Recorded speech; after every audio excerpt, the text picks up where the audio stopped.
আসসালামু আলাইকুম প্রিয় চাকরি প্রত্যাশী ভাই বোনেরা। আজকে আমরা দেখেন জীবনানন্দ দাশ সম্পর্কে জানবো। প্রথমে জানবো জীবনানন্দ দাশের ডাক নাম কি, তারপরে তার উপাধি কতগুলো ছিল এবং ছদ্মনাম তিনি কী ব্যবহার করতেন।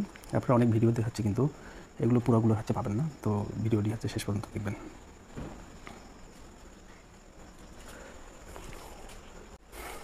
প্রথমে আমরা আলোচনা করবো জীবনানন্দ দাশের ডাক নাম কী ছিল।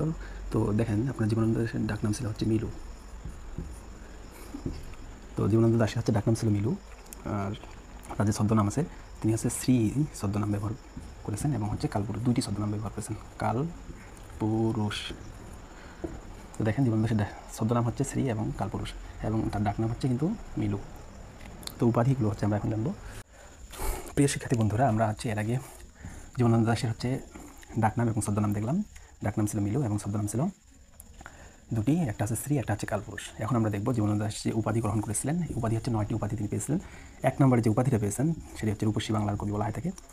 2 নম্বরে তিমির হরণের কবি বলা হয়। 3 নম্বরে ধূসরতার কবি বলা হয়। 4 নম্বরে নির্জনতম কবি বলা হয়। 5 নম্বরে প্রকৃতির কবি বলা হয়। 6 নম্বরে শুদ্ধতম কবি বলা হয়।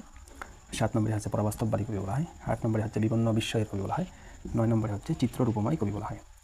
তো এই 9টি জীবনানন্দ দাশের উপাধি।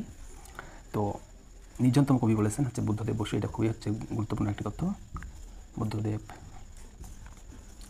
বসু। আর চিত্ররূপময় যে এই উপাধিটা দিয়েছিলেন রবি ঠাকুর।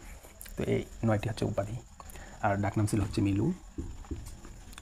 আর শ্রী তার ছদ্মনাম শ্রী। আর কালপুরুষ।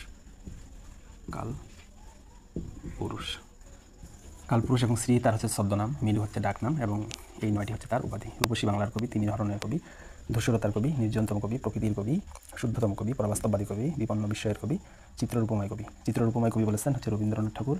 আর নির্জনতম কবি বলেছেন বুদ্ধদেব বসু। আপনার ভিডিওটি শেয়ার করে সবাইকে দেখার সুযোগ করে দেবেন। ধন্যবাদ।